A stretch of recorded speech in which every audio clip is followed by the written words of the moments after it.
মাছ ভাজা খেতে ভারী মজা। কড়াইয়ার মধ্যে দিয়ে দিলাম সয়াবিন তেল গরম যখন হইয়া গেছে সাথে সাথে দিয়ে দিচ্ছি মাছগুলো। এই মাছগুলো কিন্তু যেই সেই মাছ না, লবণ আর হলুদ মিশানো কিন্তু মাছ। আধা ঘন্টা রাইখা দিলাম কিন্তু হলুদ আর লবণটা মিশাইয়া। এবার মাছটা ভাজা হয়ে যাওয়ার পর এর মধ্যে মুই দিয়া দিছি পেঁয়াজ কুচি, ঝাল কুচি আর রসুন কুচি দিয়ে এইটারা ভালোভাবে ভাইজা লচ্ছি কিন্তু।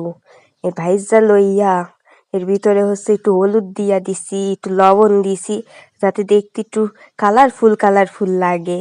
ঠিক আছে, এবার মাছটার সাথে ভালো করে আমি মিশাইয়া লইতাছি। কিন্তু আর একটা কি জিনিস জানেন, আপনারা চাইলে এই মাছের উপরে একটু লাল মরিচের গুঁড়াও দিতে পারেন, তাহলে কালারটা না সুন্দর হয়, হ্যাব্বি। আমিও কিন্তু দিলাম, কিন্তু ভিডিওতে উঠার কথা ভুলে গেলাম।